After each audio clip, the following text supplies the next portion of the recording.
This is the story of a 30-year search by U.S. intelligence agencies to perfect mind control. Some of those engaged in that search have agreed to talk about it for the first time. One said, "I think every last one of us felt sorry to attempt this kind of thing. We knew we were crossing the line." The search would be endless. From brothels, an agent says, we learned a lot about human nature in the bedroom, to the mystical rites of a magical mushroom ceremony performed by an Indian shaman, to a Spanish bull ring. The bull has had electrodes implanted in the brain and is controlled by a scientist. There would be victims.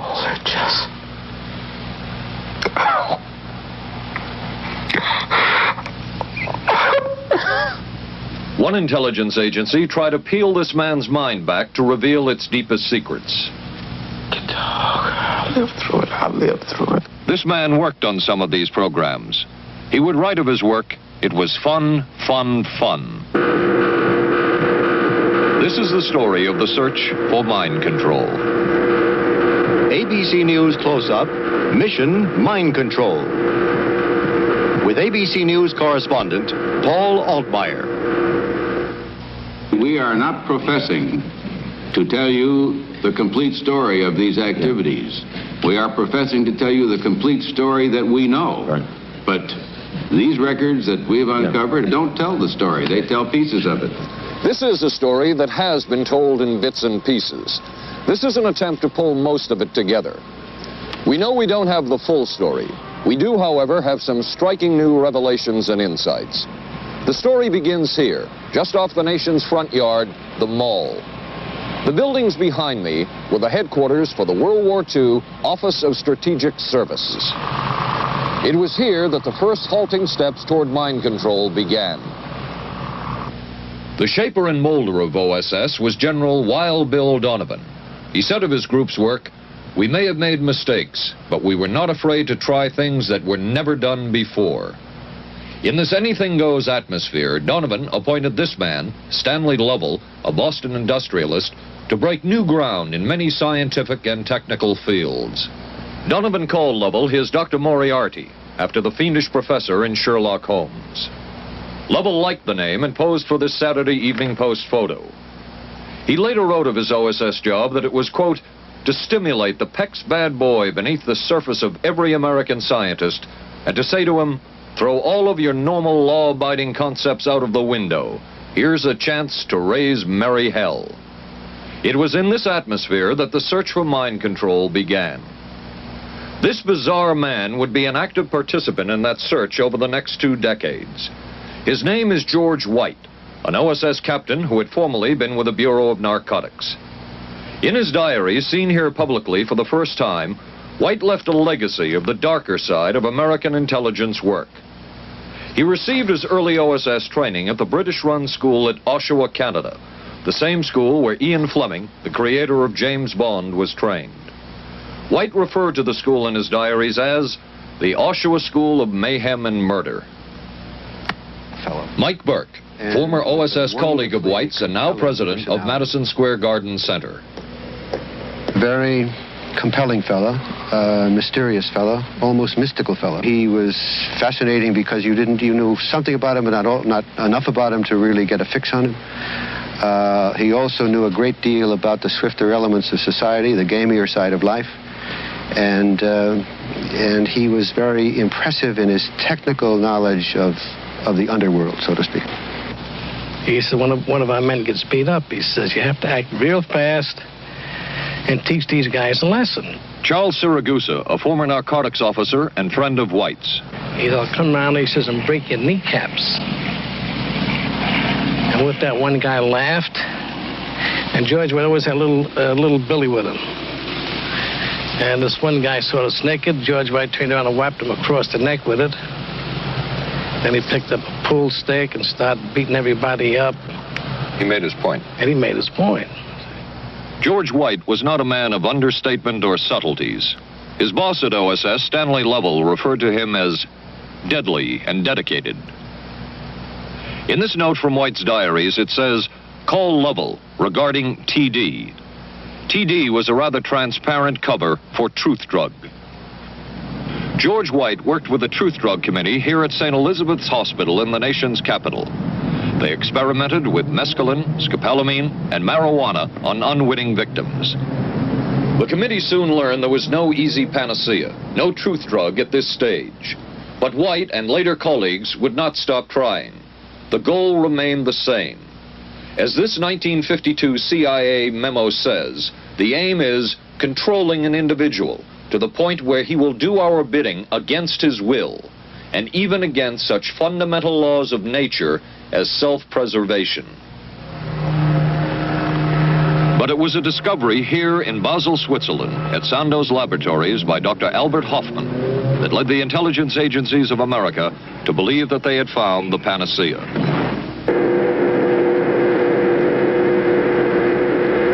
The discovery was lysergic acid diethylamide, LSD. The film that you see is considered by many experts to be the closest illustration of the effects of a hallucinogenic. It was one of the first times that anybody had run into a powerful drug that was different than anything else that they knew anything about. John Gittinger, recently retired chief psychologist for the CIA. This is the first time Gittinger has been interviewed publicly. We could disable a whole city by putting a very small amount on a water supply. After all of these years of us, those of us who were involved in looking for this secret drug, this was the only thing that began to look for the first time like it might be something like that. The CIA's interest in LSD was intense. The worry was that the Russians would get hold of it. Were the Soviets into LSD? I'm going to have to say I'm sure they were, but if you ask me to prove it, I've never seen any direct proof of it. But at one point, intelligence information received from Switzerland said that Sandoz Laboratories was about to put 100 million doses of LSD on the open market. And it caused enough concern within the agency that the United States was prepared to buy the entire supply. However, a slight mistake had been made. The mistake is made public for the first time.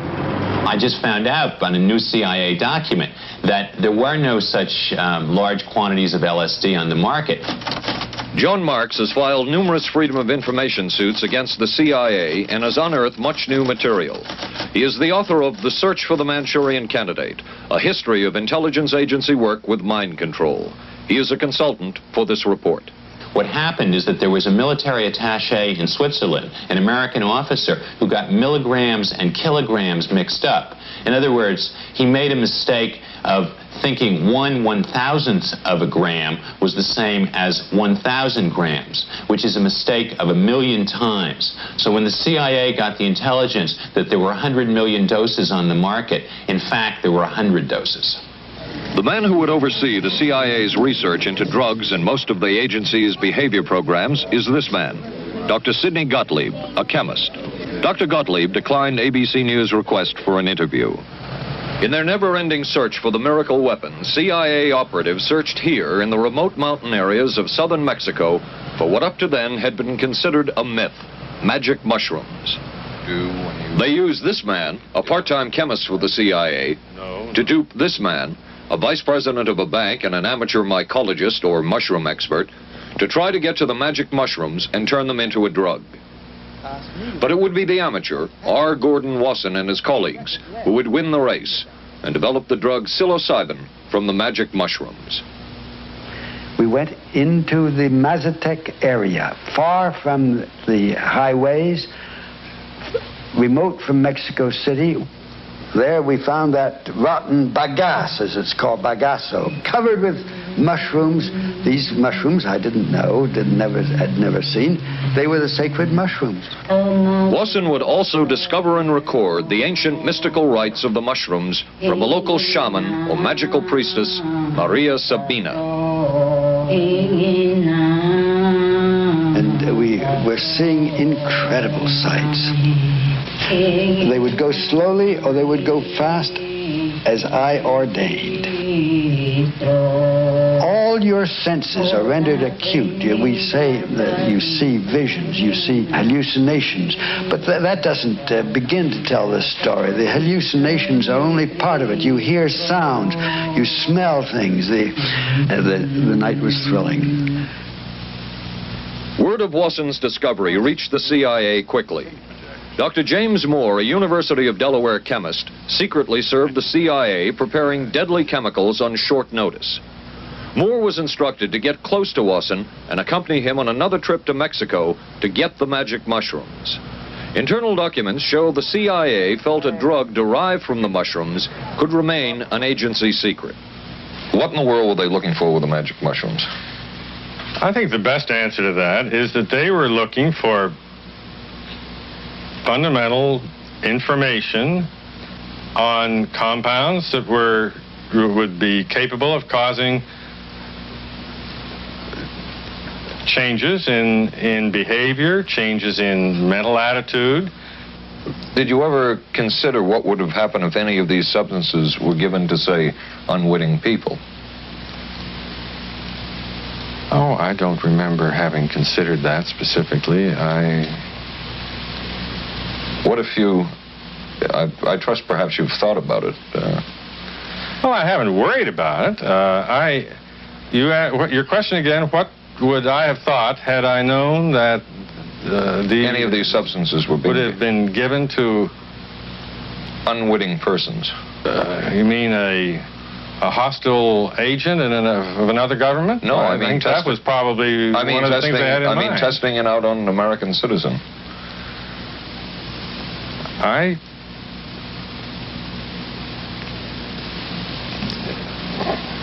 I guess I must seem very, very cold-blooded about this, but I don't recall ever having been very much preoccupied with that issue.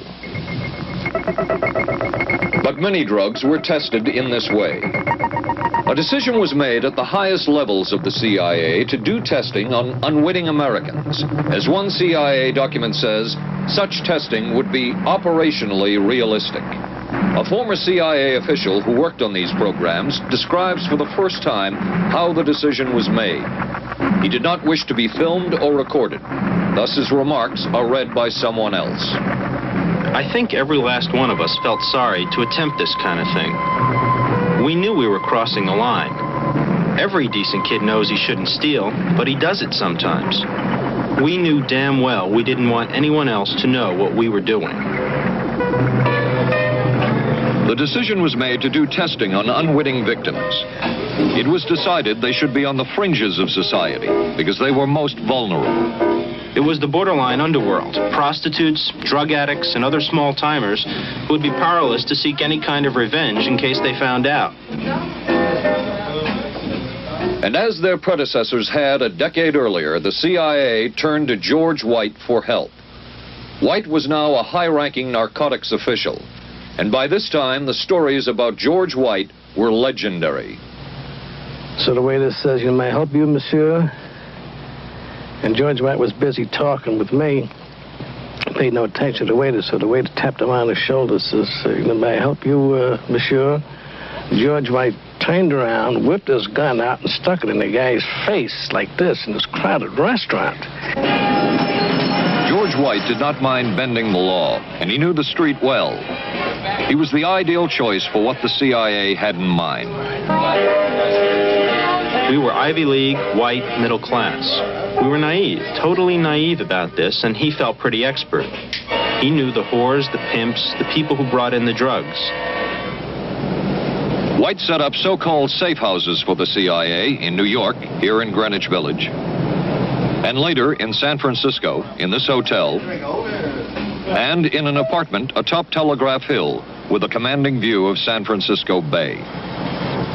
While the existence of these safe houses was disclosed last year, details of what took place within them has not been told. A former CIA official who worked in the safe houses reveals that they were used not only for drug testing, but to study sexual behavior and how it could be used to manipulate people. We did quite a study of prostitutes and their behavior. How do you take a woman who is willing to use her body to get money out of a guy to get him to talk about things which are much more important, like state secrets? We learned a lot about human nature in the bedroom. We started to pick up knowledge that could be used in operations. There would be victims in all of this, but as the agency knew, they couldn't fight back. Some entries from George White's diaries. Clarice gets horrors. Janet, sky high. As one agency memo says, we have no answer to the moral question. The safe houses were not the only testing grounds. Millions of dollars would be spent on LSD research at universities throughout the country. And word would begin to spread on campus about this so-called mind-blowing drug. And suddenly, there was the counterculture of the 60s. I give the CIA a total credit for sponsoring and initiating the entire consciousness movement, counterculture events of the 1960s. Dr. Timothy Leary, the 1960s Johnny Appleseed of LSD. The CIA funded and supported and encouraged hundreds of young psychiatrists to experiment with this drug. The fallout from that was that the young psychologists began taking it themselves, discovering that it was an intelligence-enhancing, consciousness-raising experience. I know that some of the studies in which the CIA had supported used as subjects people who later became strong proselytizers of LSD. So, in that sense, yes, I think it did sustain the perpetuation of the use of the drug. And it's rather ironic, isn't it? The counter case that I would make in relationship to that is to remember that the people who were doing the research were people who would be doing the research regardless of who was the sponsor. I don't think anybody working in that time in the remotest ever thought that it would blow up into the kind of thing that it did.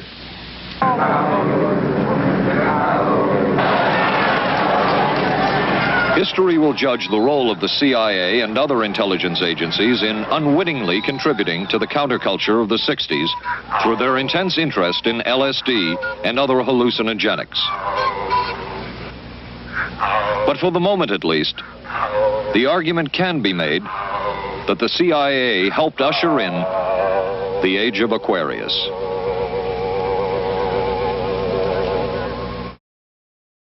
One can get sidetracked by the so-called glamour and mystery of espionage work or by the exotic qualities of some drugs.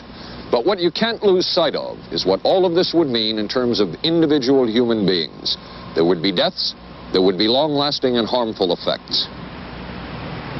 The best-known case is that of this man, Frank Olson, a chemist employed by the Army Chemical Corps, who in 1953 was slipped LSD unknowingly at a meeting with CIA officials.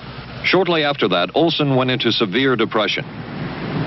He ended his life at this New York hotel by diving through a shaded closed window in his 10th floor room. Frank Olson was the first known fatality in the CIA's LSD program. Olson left behind a widow, Alice, and 3 children. But it would be years before they learned the real story of his death.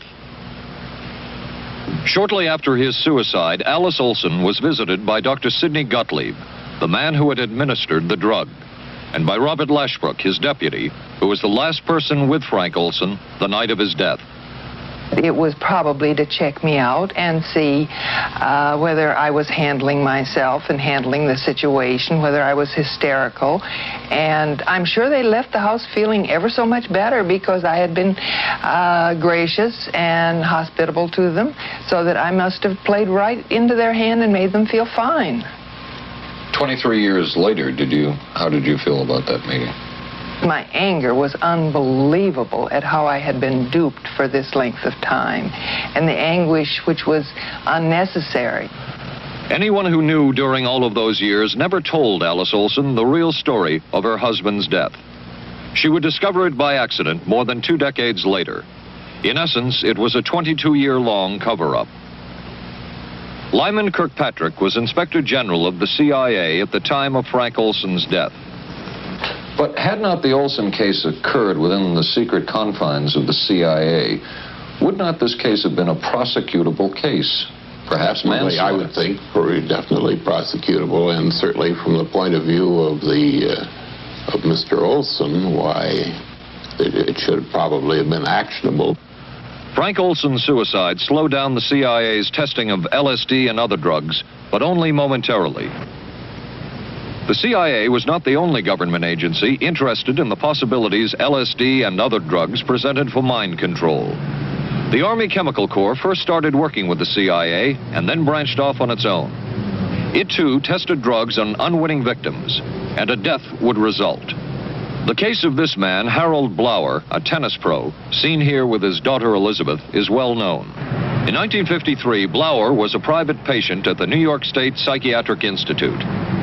He was given 5 injections of a mescaline derivative that was being tested secretly for the Army Chemical Corps. With the 5th injection, Harold Blower died. As with the Olson case, a 22-year cover-up followed, until finally the Army admitted the real details of Blower's death. Since the initial news stories of Harold Blower's death, close to 5,000 documents, previously classified, have been released by the Army and obtained by ABC News. They provide valuable insight into Army activities at the time of Blower's death and where the Army went from there with their own drug testing program.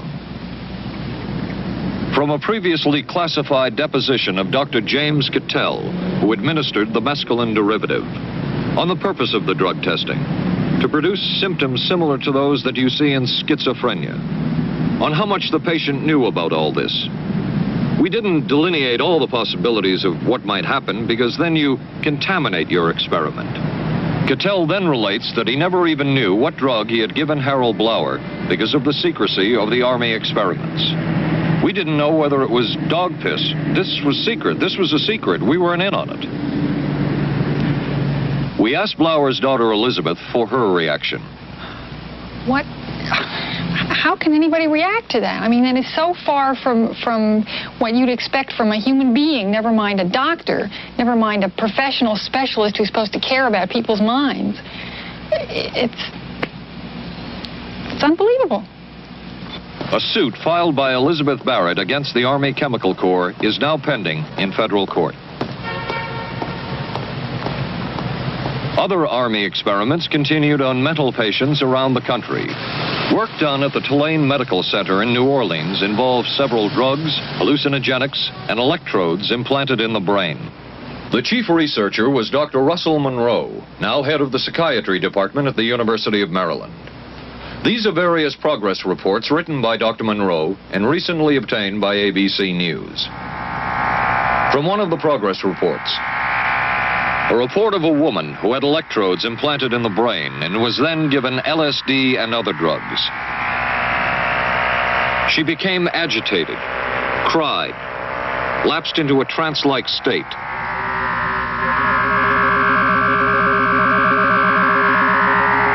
Felt as if she were about to have a convulsion, experienced waves of darkness and light, had bizarre sensations in her neck and legs, said somebody was trying to manipulate her body. At this point, Dr. Monroe wrote that the woman was obviously having paranoid ideas. As a layperson, perhaps you can enlighten me. What therapeutic effect would the type of experiment that I just described have on a patient? Well, the therapeutic effect would be indirect.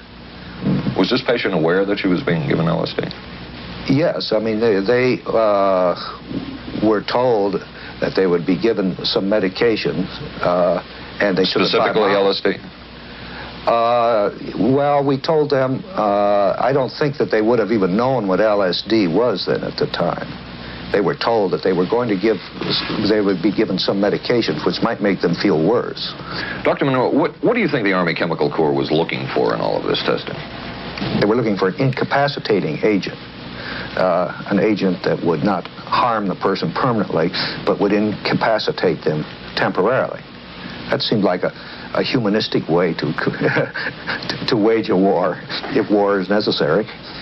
When James Thornwell was given LSD by Army intelligence in 1961, this time it was no experiment.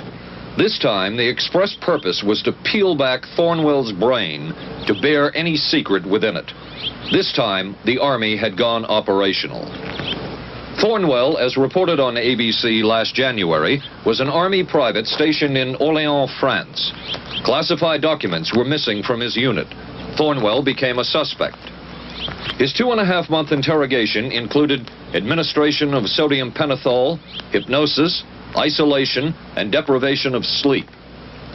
Army documents obtained by ABC News refer to this interrogation as conventional.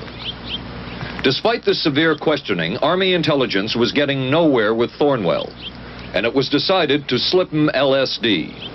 For 16 years, Thornwell never knew what had hit him. Tell me about the acid. I'd rather not. It's a bad trip. It's a bad trip.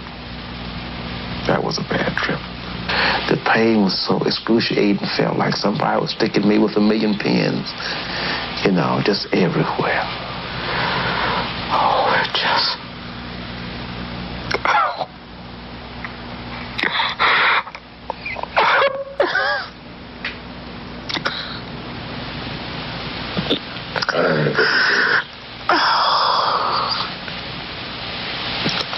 You want to stop for me?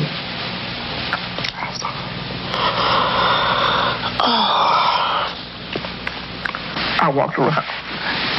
You want to stop? Oh, I can talk. I lived through it. I lived through it. I lived through it. No charges were ever brought by the Army against Thornwell. He was discharged for psychological disorders. But an Army psychiatric evaluation of Thornwell obtained by ABC News, one which was done prior to Thornwell having been given LSD, says of him, fairly cooperative, oriented, alert, and gave no evidence of psychosis or depression. From the Army's point of view, this type of LSD interrogation was a success. Other documents refer to the exploitability of interrogation subjects, cracking them, keeping them off balance mentally, and providing an economical, speedy, and productive aid to interrogation. From James Thornwell's point of view, it was no success. Thornwell still has serious problems. He's run through 2 marriages. He maintains he can't hold a job, can't concentrate, has nightmares, and feels socially and emotionally isolated. Last fall, Thornwell filed suit against the government in federal court. In a moment, we will examine the closest experimentation to brainwashing that we have uncovered.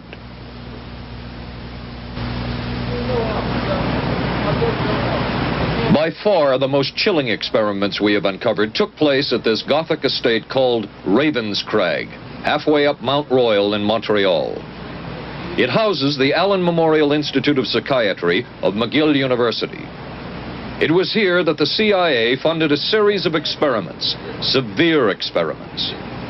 The work was done by the Institute's then director, Dr. Ewan Cameron. It is the closest experimentation to brainwashing yet disclosed. His work, unprecedented in psychiatry, consisted of 3 areas which he called sleep therapy, psychic driving, and the ultimate depatterning.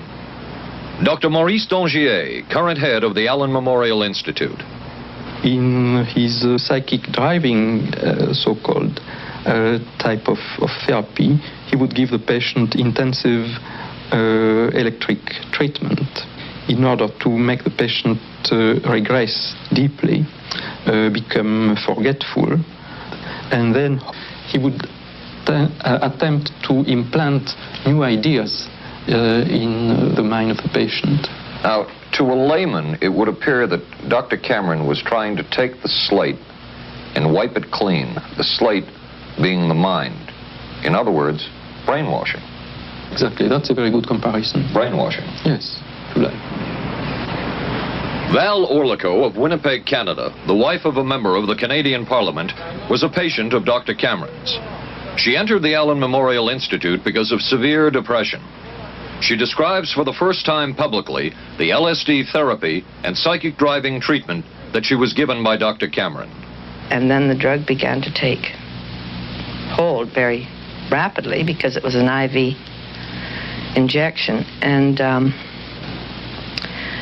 things became very furry and very frightening, and had a lot of sensations that it's very difficult to recall. Nobody explained it to me. Nobody ever asked me if I was willing to do it or anything. He had this feeling that he would be able to get through the resistance of illness and to reach deep changes very quickly. Did he? I don't think that when you look at that in retrospect, the hopes that he had have been in any way fulfilled. But Cameron would plunge on. The next step was what he called psychic driving. This involved almost endless tape-recorded messages and more drugs for the patient. Cameron wrote that this was the way to make direct controlled changes in personality. I thought this was the coldest and most impersonal treatment that anybody could give to anybody in the world. And I became more and more despondent and more angry. I just became so despondent that I thought I can't live like this any longer. And I thought I would just go out and throw myself underneath the cars on McGregor. I stood on the curb of that street and I stood there and I thought, okay, go. Okay, go. And then I thought, what if you're not killed? What if you're just maimed? What if you don't die and you live and you can't even talk anymore? And I couldn't do it. The most severe technique Cameron used was de-patterning. He described it as breaking up the existing patterns of behavior by means of intensive electroshock therapy with prolonged periods of sleep. He carried out these experiments in something he called the sleep rooms. People in there were like babies. They cried and they were very disoriented. And we were very afraid of the sleep room. We used to walk very carefully against the side of the corridor that was opposite the sleep room with our backs to the wall when we'd go by. Cameron used this combined sleep electroshock treatment on patients as long as 30 days. One patient he kept asleep for 65 days. Cameron retired, and his successor, Dr. Robert Cleghorn, ordered a follow-up study on the patients treated with Cameron's de-patterning method. It showed that it was no more beneficial in its result than the use of more conservative methods. But the follow-up study showed that 60% of those who had been de-patterned still had amnesia for periods of anywhere from 6 months to 10 years. That's quite a memory loss, isn't it? That is a memory loss. Indeed it is. It's I think, more than desirable. In retrospect, does Dr. Cameron's experimentation and his treatment appear harsh? I would say yes. I mean, this forceful type of approach that I was describing to you is definitely, it can be said that it's harsh.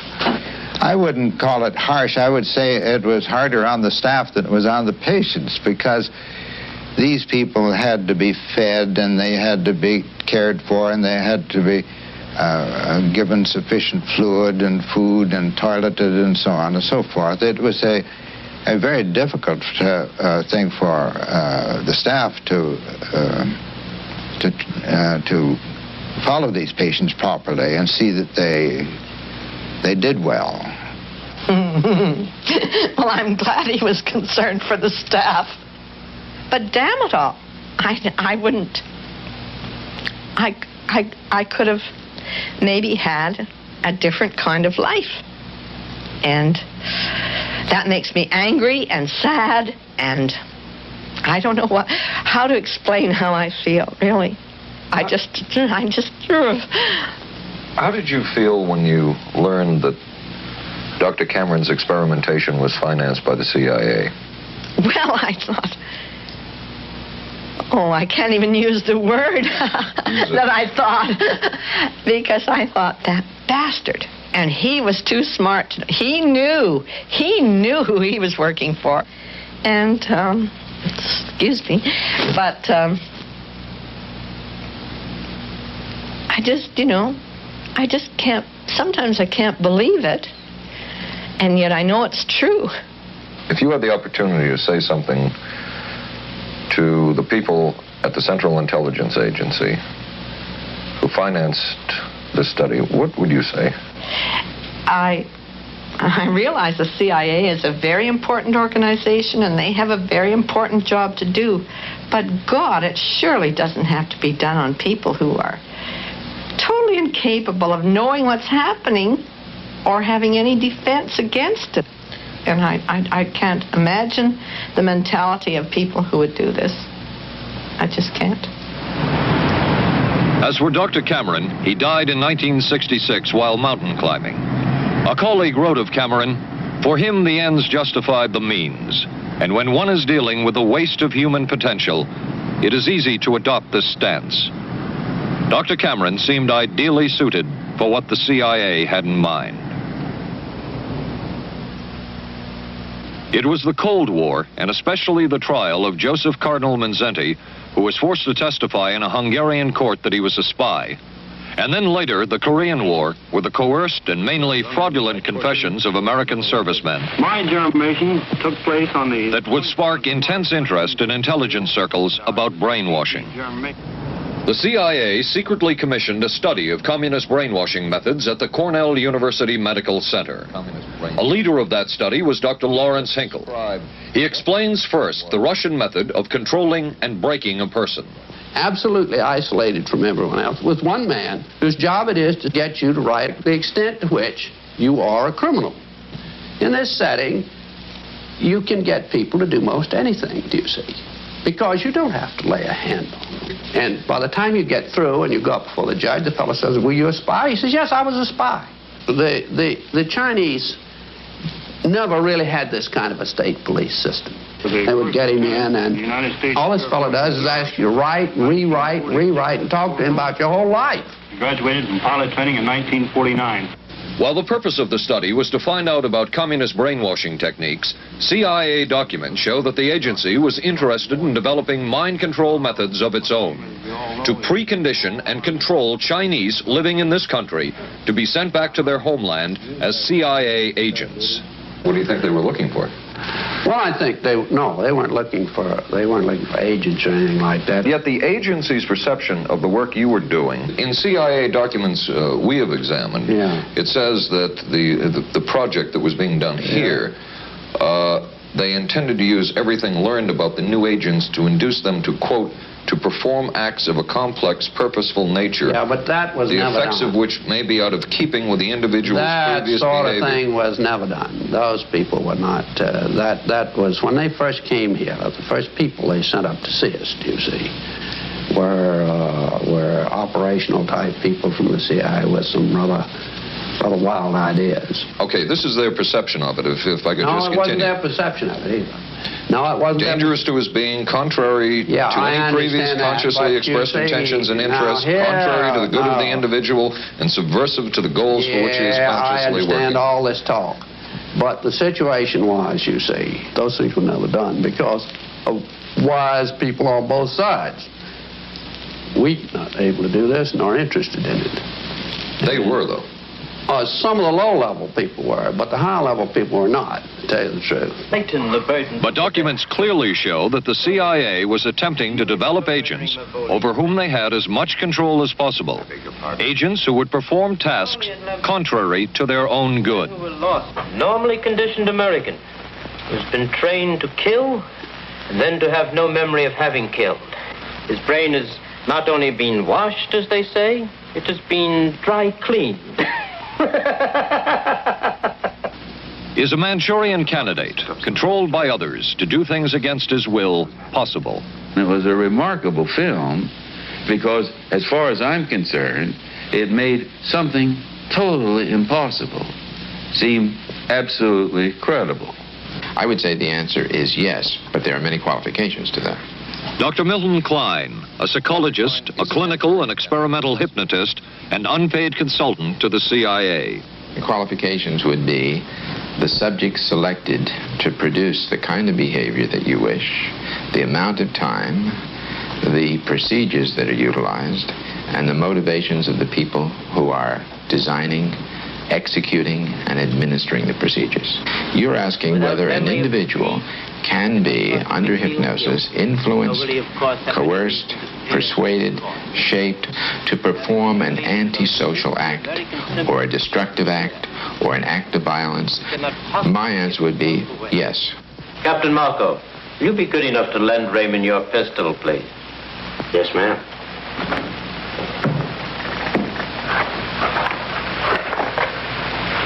Thanks, Ben. Sure, kid. Shoot Bobby, Raymond. Through the forehead. Yes, ma'am.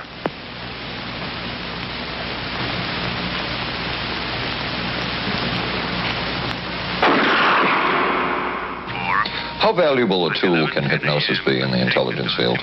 None whatsoever. It has absolutely no use because nobody's ever been able to do that I know of, do it in an operationally feasible way. I'm not in any way saying that hypnosis doesn't take place. I'm not saying there's nothing to it. I would say that most government agencies concerned with intelligence operations have been looking to hypnosis as a tool for a variety of purposes, one of which is to carry out and to execute certain intelligence operations on a basis where they would not have to rely completely on some of their own emotional reactions. Actually, would that entail murder? It could, if you consider that an act of killing someone under circumstances of war is murder. I think one has to define what that means. Under circumstances of peace. Under circumstances of peace, it would be murder. Another former CIA agent says that Fidel Castro at one time was considered as a possible target for a Manchurian candidate. Castro was naturally our discussion point. Could you get somebody gung-ho enough that they would go in and get him? But if you have 100% control of a guy, you have 100% dependency. If something happens and you haven't programmed it in, you've got a problem. So in the end, it was decided that a Manchurian candidate was not feasible. But the search for mind control continued. But could the mind be controlled? Perhaps not. But is human behavior predictable? In this area, the CIA did make a significant breakthrough. A personality assessment system designed by the agency's chief psychologist, John Gittinger. It comes close to being able to predict how humans will behave. It's really a descriptive system, an attempt to try to describe personality in a relatively systematic way so that hopefully you can get some kind of an idea to predict what the behavior between different kinds of individuals. Gittinger's system had many uses in intelligence work. One was to draw personality portraits of world leaders. Using Gittinger's system, the agency concluded the Shah of Iran is a brilliant but dangerous megalomaniac whose basic problems resulted from an overbearing father. And there were other applications. Your assessment staff played a key role in helping other governments pick their police intelligence agencies, including, we've learned, the Korean CIA, Uruguayan National Police. Can you tell us about this? No. Author John Marks. The former #2 CIA man in Uruguay told me how in 1966 John Gittinger and an assistant traveled down to Uruguay and gave the tests in order to select members of the Uruguayan intelligence service. A psychologist who used to work for the CIA told me in 1961 he personally traveled to South Korea as part of an American CIA effort to set up the Korean CIA and to give the personality tests to candidates for the Korean CIA to choose the best man for their secret police. But one of the basic functions of Gittinger's system was finding the vulnerabilities of an agent, a double agent, or a potential agent. In its applicability to intelligence work, isn't the PAS system looking for a person's soft spot? Well, of course, the answer to that is yes, but I hasten to say soft spot. This is what I consider a negative word. Of the hundreds of behavioral projects undertaken by the CIA, Gittinger's appears to have been one of the more successful and more conventional. Other experiments were not as conventional. Neurophysicist Dr. Jose Delgado was financed by the Office of Naval Research. In this experiment, the bull is sedated. Electrodes are implanted in its brain. Delgado transmits an electronic impulse to the center of the bull's brain. Delgado has remote control of the animal. Recently released CIA documents refer to the feasibility of remote control of animals, and that special investigations will be conducted toward the application of selected elements of these techniques to man. Other areas were examined through the 60s and 70s. Brain surgery, psychosurgery, creation of amnesia, parapsychology, manipulation of genes. Even though past and present CIA officials have indicated this kind of work ended in 1963. Whole truth, nothing but... And one of those who took part in these programs. Thank you, sir. In 1977, a Senate subcommittee heard testimony from many of them, but the testimony was not that revealing. According to one of them, they agreed amongst themselves to keep the inquiry within bounds that would satisfy the committee. Former narcotics officer Charles Siragusa says that he was asked to limit his testimony by the man he reported to at the CIA. He wanted me not to say anything. To perjure yourself. That's right. Well, either that, I'd have to perjure myself or take the Fifth Amendment. And I'm not about to take the Fifth Amendment for anybody. Okay. Former CIA chemist Robert Lashbrook testified he had no first-hand knowledge of the agency-run safe houses when, in fact, he supervised one of them. There was very little... And according to George White's diaries, was at a safe house when White conducted what he called an LSD surprise experiment. Dr. Sidney Gottlieb, whom we recently filmed near his California home, oversaw many of the CIA behavioral programs. He retired in 1973 and destroyed the records of this work. In sort of a valedictory letter, Dr. Gottlieb wrote that he and his colleagues had been able to maintain contact with the leading edge of developments in the field of biological and chemical control of human behavior. Dr. Gottlieb also testified before the Senate subcommittee, but from an anteroom where he could not be filmed because of what his lawyer termed health and cardiac problems. Dr. Gottlieb declined ABC News' request for an interview. And what of George White, the man who helped the agency in so many of its programs? He would retire here to Stinson Beach, California. And shortly before his death, he wrote to his boss at the CIA, Dr. Sidney Gottlieb, and summed up his career by saying, "It was fun, fun, fun. Where else could a red-blooded American boy lie, kill, and cheat, steal, deceive, rape, and pillage with the sanction and blessing of the All-Highest?" Has mind control been achieved? From all of the available evidence, it appears doubtful. The human will has prevailed up to this point. But as we have seen, work is continuing in this field, work that we still don't know very much about. How deeply are the Russians and other dictatorships into all of this? We really can't say, and the CIA is reluctant to give out information about it. But the basic question remains, what place does all of this have within a democracy? One final point should be made.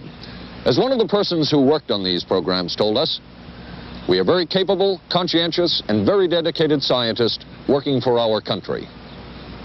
Their work speaks for itself. This is Paul Altmeyer for ABC News. Good night.